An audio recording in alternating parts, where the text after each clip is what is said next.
नमस्कार। प्रभु राम के व्यक्तित्व और जीवन को समझने के इस प्रयास में आपका स्वागत है।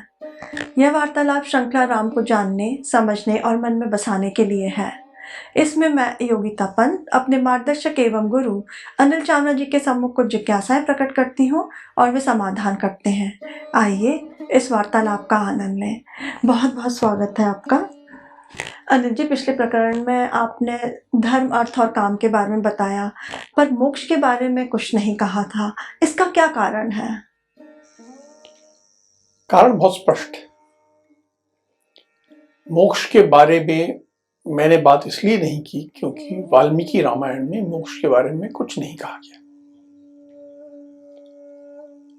केवल वाल्मीकि रामायण में नहीं, मैंने ऋग्वेद का भी थोड़ा बहुत अध्ययन किया और ऋग्वेद में भी मुझे मोक्ष का कहीं उल्लेख नहीं मिला।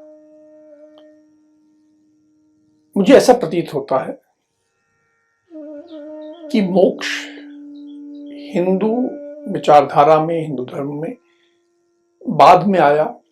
किस प्रकार से आया, क्या आया, यह भी हम चर्चा ना करें, पर इतना निश्चित है कि हम लोग जो जीवन में सुख समृद्धि चाहते हैं, हमें मोक्ष की चिंता छोड़कर अगर हम केवल धर्म, अर्थ, काम पर अपना ध्यान केंद्रित करेंगे कि सही क्रम में हो, धर्म, अर्थ, काम, धर्म के अधीन कर्म हो, धर्म के अधीन अर्थ हो और अर्थ के अधीन काम हो, यदि ये हम रखें तो हमारे जीवन में सुख समृद्धि आएगी। और मोक्ष के बारे में सदा संशय बना रहता है। कोई पक्के तौर से नहीं कह सकता कि किसे मोक्ष प्राप्त हुआ और किसे नहीं हुआ। इसलिए मोक्ष के बारे में चर्चा वाल्मीकि रामायण में भी नहीं की गई और इसीलिए मैं भी नहीं करता हूँ। अनिल जी, पिछले 2 प्रकरणों में आपने राम जी के अनेक गुणों का वर्णन किया।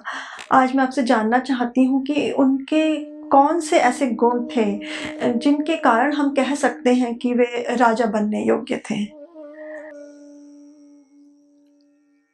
बहुत अच्छा प्रश्न है और इसके आज के संदर्भ में भी बहुत उपयोगिता और बहुत प्रासंगिकता है। अब तुम कहोगे कि भाई आज तो कोई राजा नहीं है, तो आपके राजा बनने वाले गुण आज क्यों उस प्रकार के राजा नहीं है? पर जैसे हमने कहा, नाम बदल गए हैं लेकिन किसी प्रकार के राजा तो है ही नहीं। आज एक बहुत बड़ी कंपनी है, 500 करोड़ का, 1000 करोड़ का व्यवसाय करती है, उसका एक चेयरमैन कह लें, प्रमोटर कह लें, सर्वा कह लें, होता है। और उसके बाद उसका बेटा या उसके परिवार की बेटी भी हो सकती है, आजकल तो पुत्र पुत्री कोई पद पे बैठते हैं। तो ये प्रश्न उठेगा कि इस पुत्र में या पुत्री में या किसी और व्यक्ति में जो उनके परिवार का हो, जिसको कि वो उस पद पे आसीन करें, तो उसमें क्या गुण होने चाहिए? तो आज साधारणता इन लोगों के साथ, बहुत से ऐसे लोगों के साथ बहुत से दुर्गुणों का, व्यसनों का जोड़ा जाता है। जब आप राम के गुणों को देखेंगे तो लगेगा कि राम उनके ठीक विपरीत थे। तो राम के गुणों की चर्चा करें जिनके कारण वो राजा बनने के योग्य थे, तो सबसे पहला जिसे हम कहेंगे कि राम आलस्य रहित प्रमाद शून्य थे। आलस्य, साधारणतः लोग सोचते हैं तो राजकुमार थे, उन्हें कुछ करने की जरूरत क्या थी, आराम से जिंदगी काटनी थी, ऐश करना है, और करना क्या है। लेकिन नहीं, हम सदा सुनते हैं कि राम बहुत बड़े धनुर्धर थे। कोई धनुर्धर तब तक धनुर्धर नहीं रहता जब तक कि वो नियमित अभ्यास न करे। राम प्रतिदिन अस्त्र शस्त्र का अभ्यास करते थे और इस हिसाब से वो नियमित अभ्यास करने के लिए, अगर आलस्य करें तो अभ्यास नहीं हो सकता। आदमी को आलस होगा तो बोले अरे आज रहने दो, आज करने की क्या जरूरत है, मुझे तो आता है धन, और फिर वो धीरे धीरे कमजोर हो जाएगा। राम ने कभी आलस्य नहीं किया। हमारे शास्त्रों में कहा गया कि आलस्य दरिद्रता का कारक है, कि जो आलस्य करता है वो धीरे धीरे वो परिवार दरिद्र हो जाता है। तो राम ने कभी आलस्य नहीं किया। यदि कोई राजा आलस्य करेगा तो उसका वो ही दरिद्र नहीं होगा, उसका पूरा राज्य दरिद्र हो जाएगा, उसके पूरे राज्य में गरीबी आ जाएगी। दूसरी बात मैंने आपको कही, प्रमाद शून्य। प्रमाद का अर्थ होता है मादकता, नशा। राम किसी प्रकार के मादकता से उनका कोई लेना देना नहीं था। अब हमें मादकता कई प्रकार की होती, जैसे आदमी शराब पीता है, कोई अफीम का सेवन करता है, कोई गांजे का सेवन करता है। आजकल लोग पार्टियों में देर रात तक सोशल ड्रिंकिंग करते हैं। एक तो ये है मादकता। दूसरा, आजकल कुछ कम हो गया, पहले जब आज से 200-400 साल पहले हमारे देश में जब नवाबों का राज था तो हम सुनते थे मुजरे होते थे।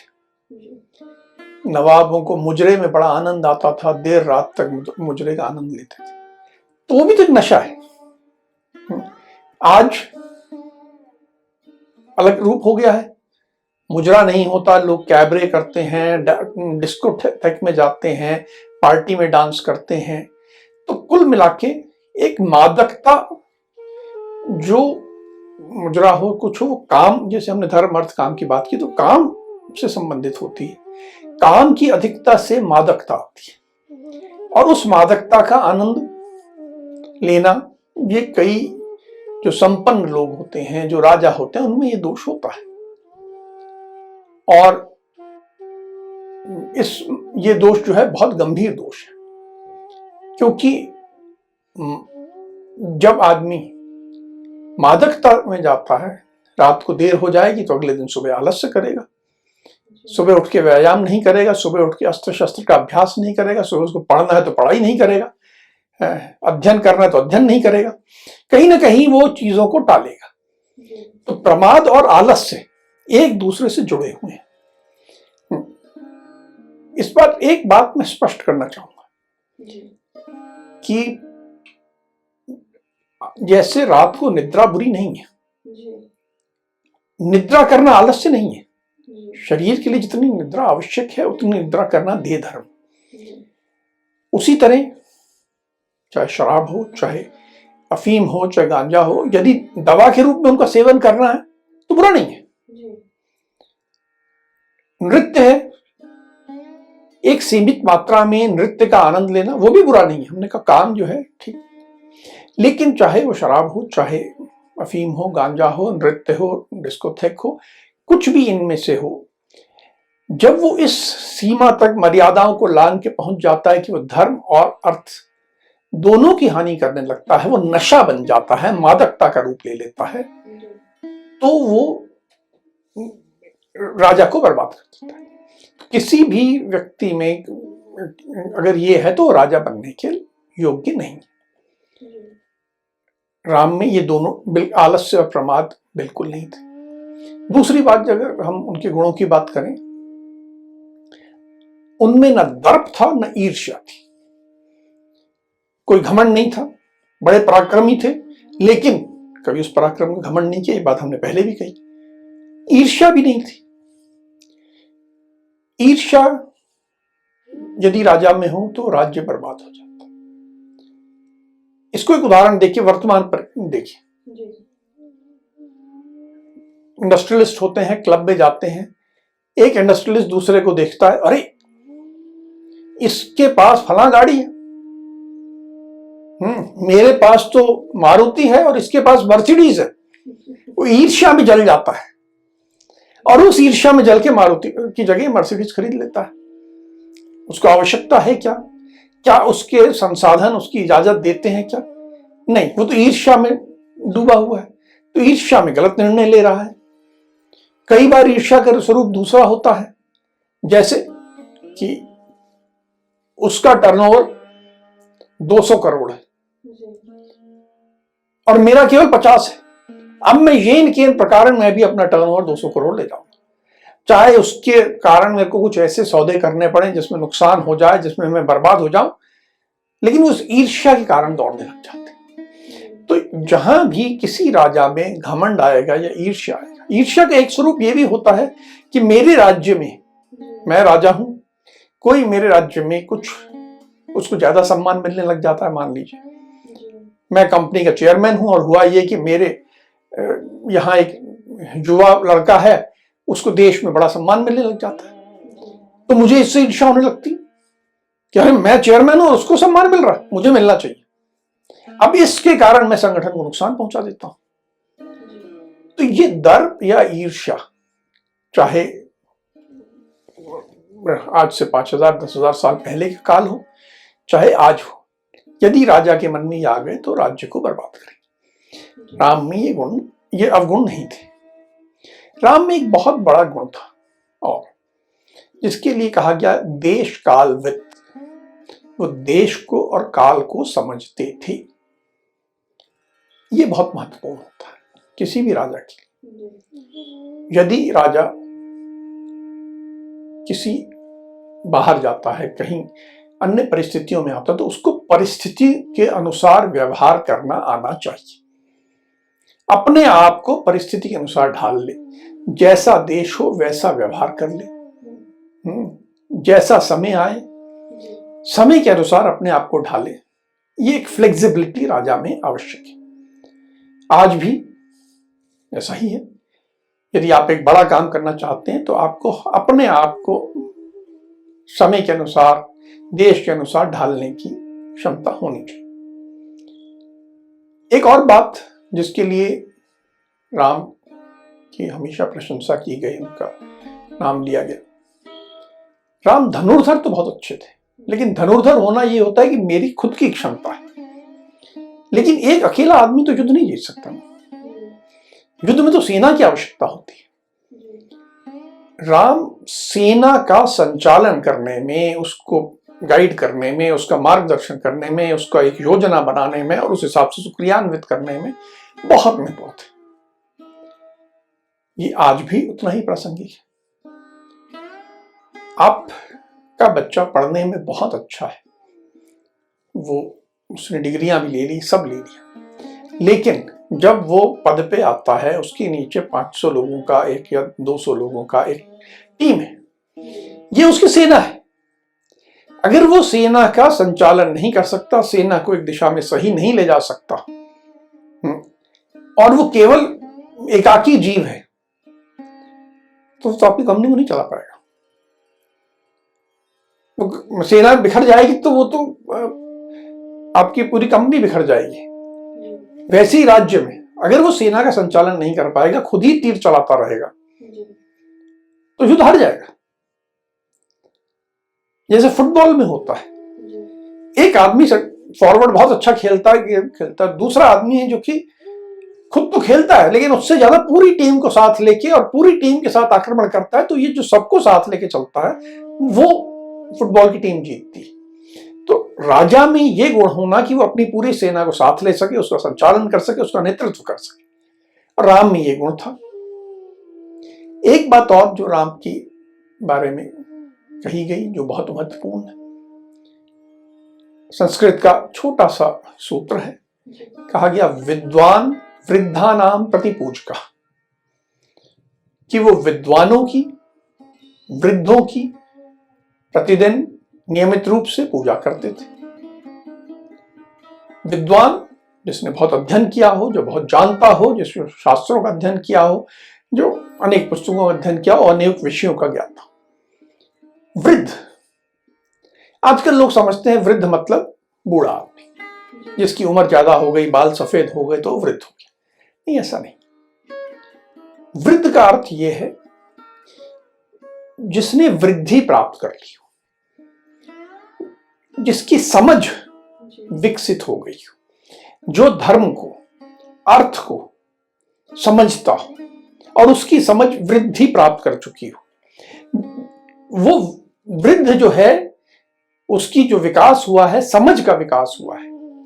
एक विद्वान कई बार पढ़ पढ़ के पुस्तकें उसने बहुत पढ़ी होंगी, लेकिन हो सकता है उसकी समझ उतनी विकसित नहीं हुई हो। वृद्ध ऐसा आदमी है जिसकी समझ विकसित हो गई है, और उनकी राम प्रतिदिन पूजा करते थे। अब पूजा करने से हमारा लोग सोचते हैं कि जाके अगरबत्ती लगाते होंगे, घंटी घुमाते होंगे और पूजा करते होंगे। नहीं, पूरी वाल्मीकि रामायण में ऐसी किसी पूजा का उल्लेख नहीं है। ये पूजा हो रही है मतलब कि राम प्रतिदिन उनसे मिलते थे, उनसे ज्ञान प्राप्त करते थे, उनसे चर्चा करते थे, उनसे कुछ ग्रहण करने की कोशिश करते थे कि मैं इनसे कैसे कुछ ग्रहण करूं। ग्रहण करने के लिए मिलना पड़ेगा, बात करनी पड़ेगी। और जब आप विद्वान से मिलेंगे, जब आप ऐसे व्यक्ति से मिलेंगे जो कि धर्म के क्षेत्र में आगे बढ़ चुका है, तो आप सम्मान पूर्वक मिलेंगे, उसके प्रति श्रद्धा भाव से मिलेंगे। उसको चुनौती देने के लिए नहीं मिल रहा आप पूरे सम्मान भाव से, श्रद्धा भाव से मिल रहे हैं। तो ये पूजा है और उससे कुछ ग्रहण कर रहे हैं ताकि मैं प्रतिदिन उनसे कुछ ग्रहण करूं। मैं केवल शस्त्र चलाने वाला रहूंगा नहीं चलेगा, मैं केवल सेना का कर रहा हूं वो नहीं, मैं ऐसे लोगों का मार्गदर्शन प्रतिदिन नियमित रूप से प्राप्त करता रहूं। ये अत्यंत महत्वपूर्ण है। उसके बाद एक बात जो राम के बारे में हम पहले भी कह चुके हैं कि वह बातचीत की कला में बड़े निपुण थे। राजा के रूप में बातचीत तो होनी ही चाहिए, लेकिन एक बात और जो राम के गुणों में कही गई, ना दुर्वचा ना चावृत कथो, कभी वह दुर्वचन नहीं बोलते। अपशब्द बोलना राम की प्रकृति में नहीं था। आजकल यदि कोई मंत्री पुत्र हो, सड़क पे कोई उसको रोक ले, कहेगा तो जानता नहीं मैं कौन हूं, और फिर धारा प्रभा गालियां दे देगा। यही तो ताकत है, पावर का डिस्प्ले। चुनाव के टाइम में बहुत देखने को मिलता है, हर समय देखने को मिलता है। तो ये अगर राजा में होगा कि वो दुर्वचन बोलता है तो राजा बनने की योग्य नहीं। और दूसरी बात, घुमा फिरा के, आवृत करके, बात को ढक के झूठ बोलना नहीं। जो बात करना साफ करना, स्पष्ट करना, घुमाना फिराना, झूठ बोलना, कहानियां सुनाना, ये राम की प्रवृत्ति, प्रकृति बिल्कुल सरल, बिल्कुल साफ बात कहने वाली थी। राम के गुणों की बात करते हुए एक छोटा सा श्लोक है जिसका एक वाक्य मैं बताता हूं। उसमें 4 शब्द हैं, चारों शब्द अपने आप में बहुत बहुत गुण है, बहुत महत्वपूर्ण है। कहा गया है, दिभृत संवृताकारो गुप्त मंत्र सहायवान। निभृत संवृताकारो गुप्त मंत्र सहायवान। इन चारों शब्दों को हम समझ लें। हम चौथे शब्द से प्रारंभ करते हैं, सहायवान। सहायवान अर्थात जिसके पास सहायक हो, सहायकों को अपने साथ जोड़ के रखना। अच्छे, सक्षम, आस्थावान, विश्वस्त सहायक। हमने जब धर्म अर्थ काम की चर्चा की तो हमने कहा ये एक अर्थ, ये एक रिसोर्स है, ये एक धन है। जिसके पास ऐसे सहायक हो, जिसके पास ये धन है, वह व्यक्ति राजा बनने की योग्य।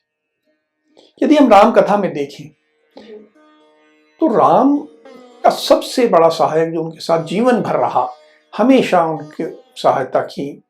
बचपन में जब वो 16 साल के भी नहीं थे और घर से निकले ऋषि के साथ, तब भी उनके साथ था। जब लंका में युद्ध हुआ तो भी साथ था। उनका भाई था लक्ष्मण। राम की सबसे बड़ी शक्ति ये थी कि उनके साथ उनका भाई था। आज कितने लोग हैं जो अपने भाई को अपने साथ जोड़ के रख सकते हैं? लोगों के परिवार में उनके साथ उनका भाई नहीं किए हैं, उनका परिवार का कोई नहीं है, अकेले होते। तो जो व्यक्ति अपने साथ सहायकों को नहीं जोड़ सकता, वो राजा बनने की योग्य। राम के लिए कहा गया वो सहायवान थे। दूसरी बात, मैं उल्टे क्रम में चल रहा हूं श्लोक में। गुप्त मंत्र कि यदि कोई मंत्रणा होती है, कोई चर्चा होती है और उससे गुप्त रखना, कॉन्फिडेंशियल रखना आवश्यक है, तो राम सदा उसे गुप्त रखेंगे। राम हर किसी को बात कह दें ऐसा नहीं। राजा के लिए आवश्यक है कि जो राजकीय कार्य में जितनी गोपनीयता की आवश्यकता हो उतनी गोपनीयता रखी जाए। ये राजा के साथ भी है, कंपनी में भी होता है, एक आप छोटी दुकान चला रहे हैं तो भी होता है। जो भी उसको मैनेज कर रहा है उसको गुप्त रखना आवश्यक आना चाहिए। तो ये गुण राम में था। गुप्त मंत्र से ही जुड़ा हुआ उससे पहले वाला शब्द है संवृताकार। संवृताकार का अर्थ है कि वे अपने सेंटिमेंट्स, अपने इमोशंस, अपनी भावनाओं को प्रकट नहीं होने देते थे।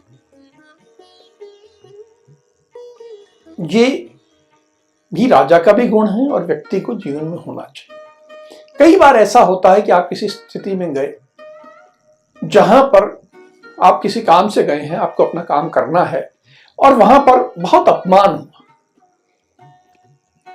अपमानजनक स्थिति निर्मित हो गई, पर परिस्थितियां ऐसी हैं कि मुझे अपना काम करके निकलना है। तो आवश्यकता क्या होगी कि मैं उस अपमान को पी जाऊं और अपने चेहरे पे अपमान का भाव बिल्कुल ना आने दूं, मुस्कुराता हुआ नहीं नहीं कोई बात ही नहीं है, सब कुछ तो हुआ ही नहीं है। उस अपमान का मैं बाद में मुझे जो करना है ये करना वो मैं करूं, उसके लिए मना नहीं है। लेकिन उस समय परिस्थिति में यदि मैं अपमान को अपने चेहरे पे ले आऊंगा तो क्या मेरा काम हो पाएगा? नहीं होता। तो इसके लिए आवश्यक है कि अपनी सेंटिमेंट्स को, अपनी भावनाओं को काबू में रखना और प्रकट नहीं करना। हर भावना प्रकट करने के लिए नहीं होती, राजा को ये सीखना ही पड़ता है। और ये राजा को ही नहीं, हर उच्च पद पे बैठे व्यक्ति को भी सीखना पड़ता है, चाहे वो किसी कंपनी में हो, किसी संगठन में हो, सरकार में, कहीं। अपनी भावनाओं को नियंत्रण में रखना, चेहरे पे नहीं आने देना। भावनाएं नहीं हो ऐसा नहीं कहा जा रहा, वो तो संभव नहीं है, लेकिन प्रकट नहीं करना। और सबसे पहली बात जो इस श्लोक में आई, निभृता, ये शब्द अपने आप में बहुत गंभीर है। निभृता का अर्थ है ऐसा व्यक्ति जो जमा हुआ हो, जो स्थिर हो।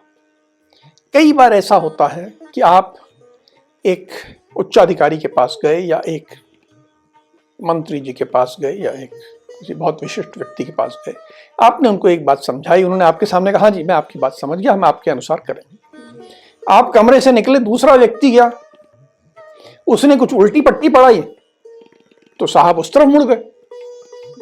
मतलब वो स्थिर नहीं है, वो ना बात को समझ पा रहे हैं, जो जैसा उनको पट्टी पढ़ाता है वैसा इधर चलते हैं उधर चलते हैं। स्थिरता नहीं है, गंभीरता नहीं है। ये स्थिरता कैसे आती है? ये आती है जब आप समझते हो, चीजों को समझ के निर्णय लेते हो और निर्णय लेने के बाद दृढ़ता से उस पर रहते हो। इसमें निभृत शब्द में स्थिरता है, दृढ़ता है और साथ में विनम्रता भी। मैं स्थिर हूं, इसका यह मतलब नहीं कि मैं बदतमीजी करूंगा किसी। मैंने जो निर्णय लिया है मैं उस पर कायम हूं। दूसरी बात अगर है विपरीत तो भी मैं सुन लूंगा, लेकिन ऐसा नहीं कि बिल्कुल जरा सा और क्या पहले ही जो उसने बात कही है मैं निर्णय लेने के पहले उसको भी चर्चा में दिमाग में लाऊंगा। निर्णय लेने के लिए मैं सबको करूंगा, लेकिन एक बार निर्णय हो गया तो उस पर दृढ़ता से आगे बढ़ने की क्षमता एक स्थिर व्यक्ति में, निभृत व्यक्ति में होती है। तो ये जो सारे गुण हैं, इनके कारण राम वास्तव में राजा बनने के योग्य थे। वो अपने पिता के सबसे बड़े पुत्र थे, ये बात अलग है। वो इन गुणों के कारण वास्तव में राजा बनने के योग्य थे। अनिल जी, जो सभी आपने गुण बताए ये अपने आप में बहुत विशेष हैं, और जैसा कि आपने बताया कि उच्च पद पर आसीन व्यक्ति में ये सभी गुण होने चाहिए। मुझे ऐसा लगता है कि हमारे देश के जितने भी मैनेजमेंट संस्थान हैं उनको राम जी के गुणों के बारे में अपने पाठ्यक्रम में शामिल करने का विचार करना चाहिए। इसी उम्मीद के साथ आज की चर्चा को हम यहीं विराम देते हैं। अगली कड़ी में राम जी के जीवन के कुछ अनछुए पहलुओं के साथ हम दोनों फिर उपस्थित होंगे। तब तक के लिए राम राम। राम राम।